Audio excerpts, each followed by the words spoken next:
muito boa tarde. Eu sou Natânia Mello e, em nome do nosso diretor Sandro de Moura, eu gostaria de pedir licença para entrar na casa da senhora e do senhor, pois está começando o programa Com Brasil Nordeste. Hoje é terça-feira, dia 15 de setembro de 2020, e para mantê-los bem informados, nós teremos o Giro de Notícias, teremos também uma entrevista exclusiva com o professor Altair Maia e teremos também o De Olho na Rede, onde alguém postou algo muito interessante e queremos compartilhar com vocês na tela da TV Com Brasil. Vamos iniciar o Giro de Notícias chamando o jornalista Kleber Araújo. Kleber, é com você. Um estudo realizado pelo Instituto de Comunicação, Informação e Saúde da Fiocruz constatou que a morte de idosos aumentou no período da quarentena, tanto no município quanto no estado do Rio de Janeiro. Os dados indicam que entre os meses de abril e junho morreram 36% mais idosos no estado e 57% no município, em comparação com o mesmo período do triênio 2017 a 2019. Esse crescimento no número não está relacionado somente aos casos de Covid-19, mas é uma estatística que considera todas as doenças que, paralelamente, apresentaram aumento significativo desde o início da epidemia do novo coronavírus.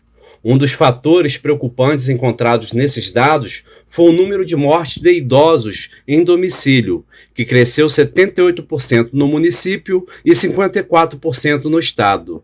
A hipertensão e diabetes foram as principais causas de morte fora do hospital que aconteceram na cidade carioca.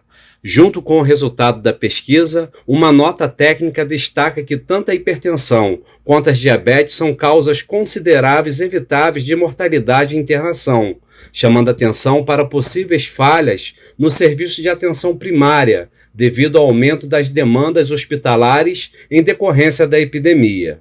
Não seria o caso também de questionar se não houve um excesso ou mesmo um ruído na campanha do Fica em Casa ou na mensagem só procure uma unidade de atendimento médico em casos de desconforto respiratório?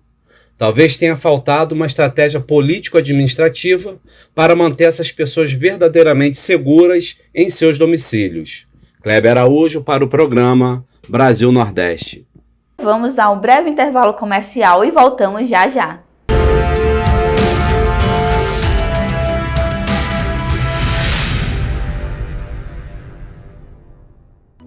Pessoal, nós brasileiros já enfrentamos e controlamos muitas epidemias ao longo da nossa história. E com o coronavírus não vai ser diferente. O negócio agora é ter calma. Fique informado para se prevenir da melhor forma possível. Se for tossir ou espirrar, nunca use as mãos para cobrir a boca e o nariz. O jeito certo é usar o braço. Contra o coronavírus, mantenha os ambientes ventilados. E lembre-se, a melhor receita para a prevenção é manter as mãos sempre limpas. Contra o coronavírus, não pode vacilar, gente. Lave bem as mãos, dedo a dedo, com sabão. Se não puder, use álcool em gel. Febre e tosse ou dificuldade para respirar são alguns dos sintomas. Não precisa sair correndo para o hospital por causa de um simples resfriado. Mas caso precise, há uma unidade básica de saúde pertinho de você. Com informação, vamos lutar contra o coronavírus. Juntos somos mais fortes.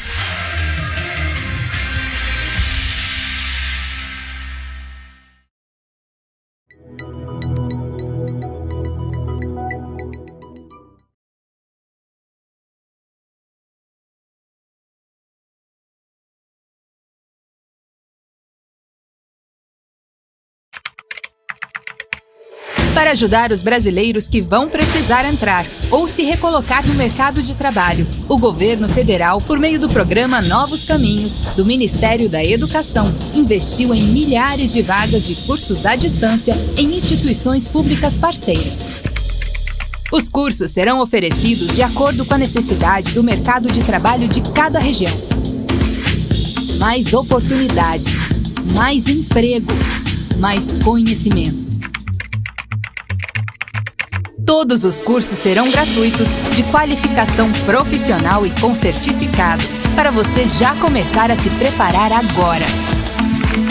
Conheça os cursos das instituições parceiras e saiba como participar do processo seletivo e se candidatar a uma vaga em portal.mec.gov.br. Ministério da Educação, Governo Federal, Pátria Amada Brasil.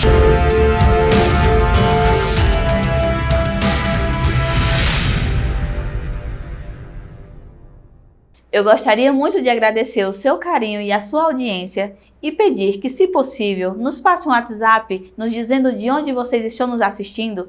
Será um prazer mandar um abraço para você e para a sua cidade. Vamos à entrevista com o professor Altair Maia. O professor irá falar sobre mutilação genital, que é uma terrível prática em mulheres, principalmente de países africanos. Vamos à entrevista. Olá, muito boa tarde. O nosso bate-papo de hoje é com o professor, escritor Altair Maia. Altair é economista, formado em Economia pela Universidade de Brasília, UNB, com especialização em Comércio Exterior e Relações Internacionais. O professor Altair Maia se dedica muito ao tema da África também. Altair, obrigado por atender o nosso convite. Uma ótima tarde. Boa tarde, Sandro. Prazer imenso estar aqui contigo para essa entrevista, que não é uma entrevista, é uma conversa, é um bate-papo entre amigos. É isso. Encontrar o Altair é sempre motivo de muita alegria, de muita animação e de aprendizado. Hoje nós vamos falar um pouco sobre 2 livros do Altair. Um que é A Rosa Mutilada, fala sobre a mutilação genital feminina, e também sobre esse novo livro do Altair. Deixa eu mostrar melhor para vocês. Este livro aqui, Brasil-África, uma ponte a ser construída. Altair, vamos falar um pouquinho primeiro sobre a Rosa Mutilada. Como que surgiu a ideia desse projeto? Sandro, há mais de 20 anos eu tenho viajado pela África, mais de 30 países africanos já visitei, já tive o prazer de visitar. E sempre eu ouvia falar a respeito da mutilação genital feminina. Então eu comecei a notar, e a cada viagem que eu ia a Guiné-Bissau, ou ao Sahel, ao Senegal, a Guiné-Conakry, então eu sempre escutava essas histórias. E fui anotando, e o livro foi surgindo naturalmente, e hoje nós podemos dizer que está um modelo acabado. Mas um tema como esse é um modelo que nunca acaba. Esse assunto que você aborda, a mutilação genital, é algo que traz muito sofrimento. Qual país, em que região mais especificamente esse tipo de caso acontece? Olha, praticamente acontece em toda a África. Acontece muito no norte, mais no norte da África, no Sahel, que é aquela faixa intermediária entre o deserto do Saara e a parte verde da África, e acontece muito também nos países do Oriente Médio. Né? Então, a grande maioria dos países onde acontece esse tipo de coisa são países muçulmanos, mas acontece também em outros países não muçulmanos. Porque basicamente acontece nos países muçulmanos. Eu diria que 100% dos casos, 95% acontece nos países muçulmanos. Tem a ver com um misto de religião e cultura, hábitos, costumes. Então, isso, naqueles países, as mulheres têm que ser submetidas a essa operação, vamos dizer assim, sob o risco de não serem aceitas na sociedade. Fala um pouco o que é a mutilação genital feminina. A mutilação genital feminina tem 3 tipos básicos. Todos eles afetam diretamente ou imediatamente um corte vaginal. Ou se corta o clitóris, ou se corta os pequenos lábios, ou se corta os grandes lábios, ou se corta tudo e deixa apenas um pequeno orifício para a urina e a menstruação. Esse último caso, a mulher, depois de ter extirpado o clitóris, os pequenos e os grandes lábios, ela é costurada, literalmente costurada. Ela é costurada e fica um pequeno orifício justo para sair urina e menstruação, nada mais.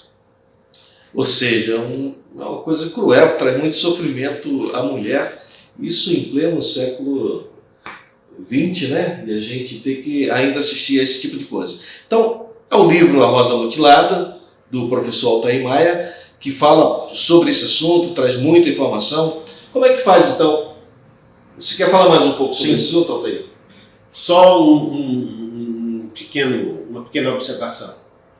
No ano passado, o secretário executivo da ONU, o Guterres, ele deu uma declaração, uma manifestação, pelo dia 6 de fevereiro, que é o dia da tolerância zero da mutilação genital feminina, e ele alertou o mundo que, se nada for feito, até 2030, mais 68 milhões de meninas serão mutiladas.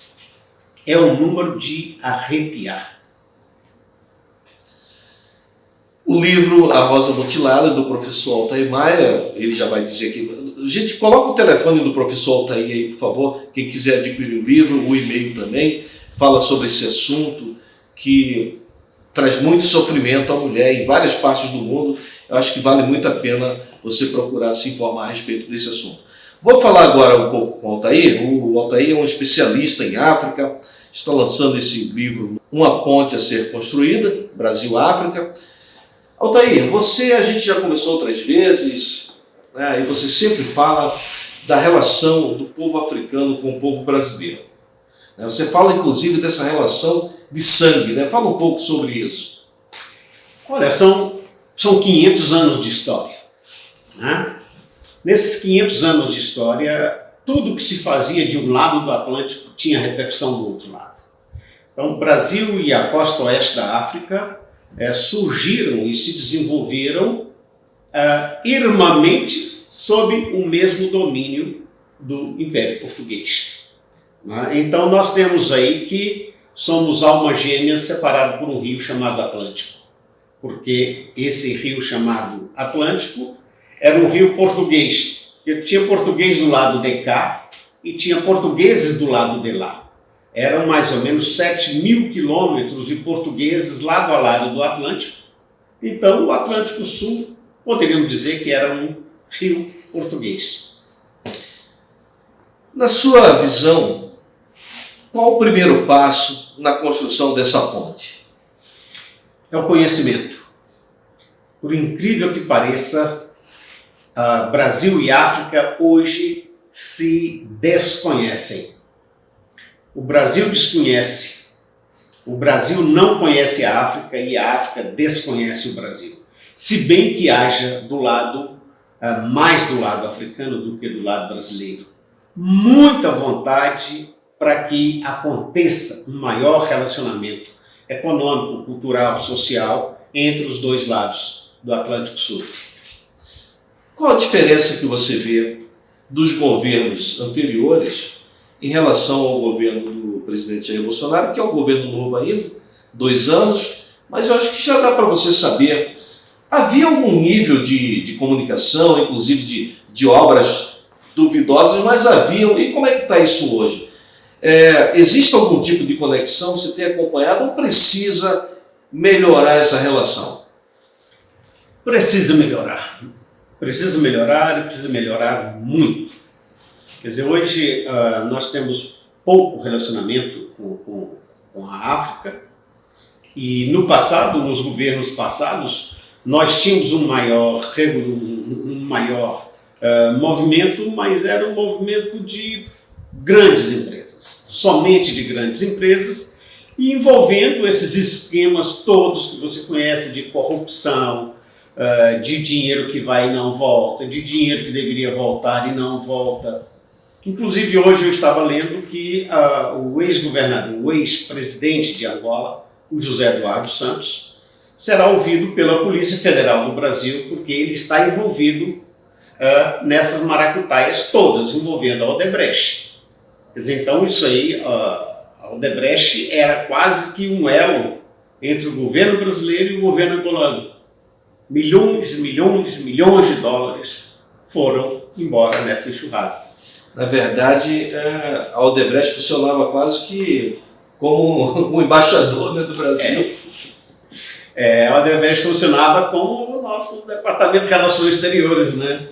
Para Angola, para Venezuela, para Guiné-Conakry, diversos outros países, Moçambique, diversos países africanos se locupletaram com muito dinheiro brasileiro. Professor, como fazer então para acessar esse conhecimento de que você fala? O que o governo brasileiro tem que fazer nesse primeiro momento para poder iniciar essa construção dessa ponte que é tão importante na relação Brasil-África? Sandro, a África toda hoje importa alguma coisa como 600 bilhões de dólares. Disso aí, nós participamos com 3%. 3. 1, 2, 3. Ou seja, quase nada. Para quem tem todo esse laço histórico que nós temos, participar com 3% é nada. Se você parar e decompor essa exportação brasileira para a África, desses 3%, você vai ver que mais de 2% é de açúcar, carne e grãos. Só commodities. Material manufaturado, que são as mercadorias transportadas em container, isso aí é muito pouco. Isso aí é muito menos de 1% do que o Brasil exporta para a África. Isso talvez passa por outro assunto que você abordou, que antes que seja construída essa ponte, você falava dessa coisa do transporte, né, marítimo, que o Brasil tem essa dificuldade. Você pode falar um pouco sobre isso? Isso poderia impactar nessa questão da exportação para a África? Totalmente. Veja você que... ok. Esse é o livro intitulado O Desafio do Atlântico Sul. Isso. Que fala exatamente da ausência de transporte marítimo entre Brasil e África. Não só Brasil e África, América do Sul e África. Hoje nós não temos transporte do Brasil, da Argentina, do Uruguai, direto para a África. Nós temos muito poucas linhas. Me parece que 2 linhas só, que vão de Santos até o Senegal, alguma coisa assim, e mais nada. Todo o resto do transporte marítimo brasileiro, do transporte de mercadoria, de containers, que são as mercadorias manufaturadas, de maior lucratividade, de maior valor agregado. Então, essas mercadorias, via de regra, vão para um porto europeu e depois vão para a África. Os navios sobem aqui o Atlântico Sul, cruzam o Equador, chegam em Portugal, na Inglaterra, na França, na Holanda, na Espanha.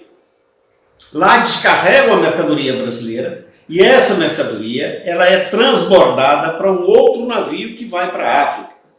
Se você parar e pensar que a distância entre Brasil e África, lá em cima, na garganta do Atlântico, que é aquela parte menor, mais estreita, aquela distância ali é de 2.600 quilômetros. A mesma distância Brasília-Fortaleza, ou um pouco mais talvez. Então, se você pensar que são 2.600 quilômetros de distância, e no entanto, uma mercadoria brasileira sai daqui, vai para a Europa, que são 7, 8 mil quilômetros, e depois desce mais 6, 7, 8 mil quilômetros para a África, você vai pensar, puxa vida, eu acho que esse povo não pensa sério. Você está assistindo uma entrevista exclusiva com o professor Altair Maia. Ele, que é autor de várias obras, fala também da ligação do povo africano com o Brasil. Vamos acompanhar. O que você acha que no governo poderia ter um olhar mais atento para isso? Tudo bem, o presidente da República é a pessoa que resolve, tem a caneta, mas você acha que tem alguém ali que poderia se movimentar, se debruçar um pouco mais sobre esse assunto? Há 2 pessoas básicas. A primeira delas é o vice-presidente Mourão. Eu creio que é um grande estrategista. É um homem que entende o que acontece pelo mundo. Ele seria uma peça básica para se tocar em busca de solução para uma solução como essa daí. E outra pessoa é o comandante Segovia, da Apex, porque a Apex tem um orçamento de quase $1 bilhão, $1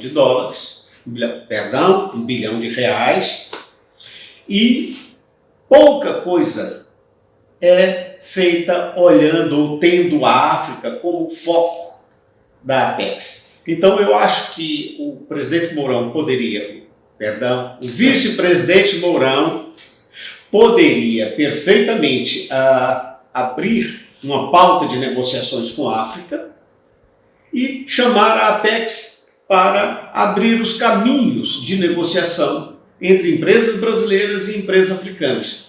Porque todos eles lá, em todos os países africanos que eu já visitei até hoje, mais de 30, todos eles querem fazer negócio com o Brasil. E tem dificuldade na comunicação, é isso? Tem dificuldade na questão de transporte. Imagine você que um container que sai do Brasil para Dakar, Santos, Dakar, se fosse direto, ele demoraria alguma coisa como 12 dias, 13 dias. No entanto, esse container sai de Santos, vai para o porto de Algeciras, na Espanha, depois ele fica lá 10 dias, 5 dias, esperando o navio para descer para Dakar. Então, isso aí são 30, 40, 50 dias de transporte de Santos para Dakar.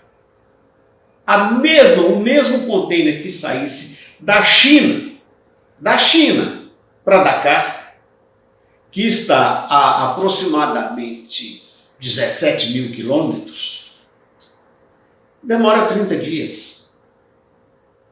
E o nosso está aqui a 3 mil, 4 mil quilômetros, ou seja, 20% da distância, demoramos mais tempo do que um container que sai da China para Dakar.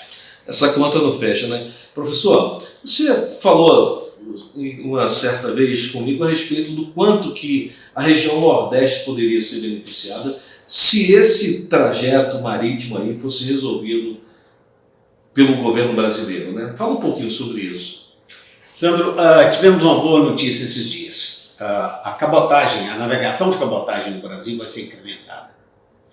Então, com isso, os estados do Nordeste poderiam, pleitear o direito de abrir a negociação com a África. Porque o Nordeste brasileiro está a 3 mil quilômetros da África, em média. 3 mil quilômetros são 4 dias de navegação. Então, os navios que sobem pela costa da América do Sul e depois vão para a Europa, eles poderiam perfeitamente concentrar a mercadoria nos portos do Nordeste e do Nordeste atravessar o Atlântico e fazer uma paradinha em Dakar, no Senegal, no Tchok, lá na Mauritânia, o Marrocos, que é um grande parceiro do Brasil, e o Marrocos vai inaugurar agora, nos próximos 3 ou 4 anos, um porto fantástico na região de Dakhla. É o porto de Dakhla. Acredito eu que esse será o porto, o porto multifuncional do Atlântico Sul. Ele está bem mais próximo, 1.500, 2.000 quilômetros mais próximo do que os portos europeus e terá tanta funcionalidade quanto. Eu acredito que o Nordeste brasileiro deveria pleitear esse direito de ser a porta de abertura para o mercado africano, principalmente para o oeste da África e principalmente para o Marrocos, para o porto de Dakhla, que será inaugurado daqui uns 3 ou 4 anos, acredito eu. Olha, o professor Altair Maia, certamente ele virá mais vezes aqui ao nosso programa. Aliás, eu já convidei o Altair para ser um colunista, para falar semanalmente a respeito dessa relação Brasil-África, porque ele entende muito desse assunto.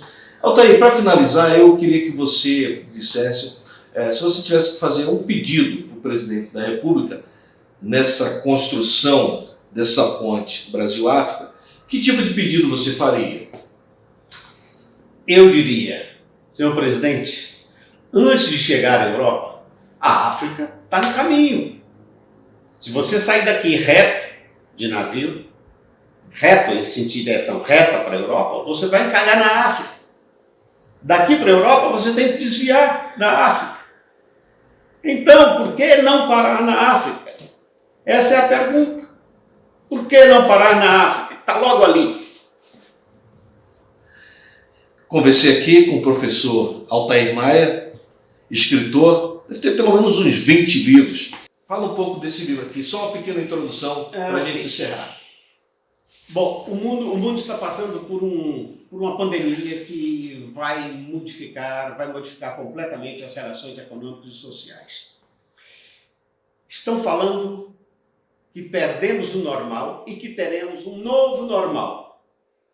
Esse novo normal envolve, obviamente, todas as relações econômicas que se possa imaginar.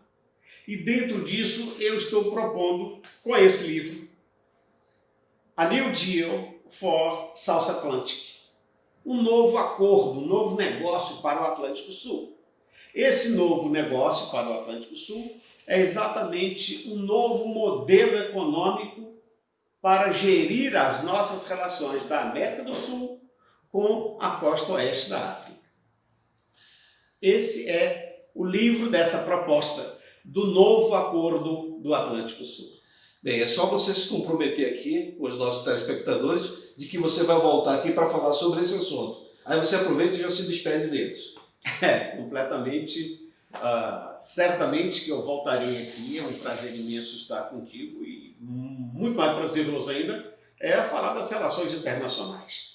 Né? Isso é o que eu tenho me dedicado ao longo dos últimos, sei lá quantos anos, e sempre que posso estou batendo um papo como esse que a gente está tendo aqui agora a respeito das relações Brasil-África e das relações do Brasil com o resto do mundo.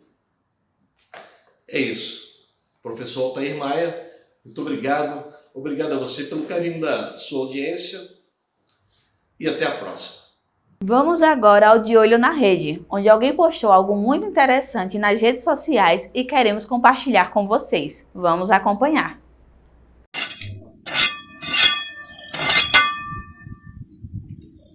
Tá vendo aqui, ó? Aqui, tudo isso aqui, ó. Aqui é onde acaba, ó, o seu dinheiro, a sua arrogância. É tudo aqui, ó. Seu nervoso, a sua ignorância. Vai tudo aqui, ó. Seu sítio, sua fazenda, seu carro. Tudo isso. Ama o próximo como a ti mesmo. Saiba respeitar as pessoas. Seja humilde. Humilde de coração. Porque você vai vir pra cá, ó. Você não vai levar nada. Você vai levar apenas uma peça de roupa. Porque teu carro, tua fazenda, teu sítio, teu dinheiro vai ficar para os outros desfrutar e brigar. Então vamos amar o próximo como a ti mesmo. Ajudar o próximo. Tem muitos aí fora precisando de amor, de carinho, de compreensão, de um abraço amigo, de uma palavra do Senhor. Leva o amor ao próximo. Fala de Deus, fala do amor de Deus para as pessoas lá fora. Porque senão, amados, Jesus está voltando. Vamos ser amados. Vamos amar as pessoas, vamos ser carinhosos. Amai o próximo como a ti mesmo. Porque aqui, ó, aqui dentro, ó, aqui acaba tudo. A partir do momento que você entrou aqui, acaba tudo. Acaba seu dinheiro, seu carro, sua fazenda, seu sítio. Então, vamos amar o próximo como a ti mesmo. Vamos respeitar o próximo. Dá valor na tua vida. Ama o próximo. Seja humilde de coração. E que Deus abençoe grandemente a vida de vocês. Fica a dica. Chegamos ao final de mais um programa e estamos imensamente gratos pela audiência de vocês. Amanhã, ao meio-dia, teremos um encontro com o Brasil Nordeste aqui na tela da sua TV. Porque tudo que é bom com o Brasil fica ainda melhor. Agradeço ao diretor Sandro de Moura pela oportunidade de estar aqui com vocês. Um grande abraço e até a próxima!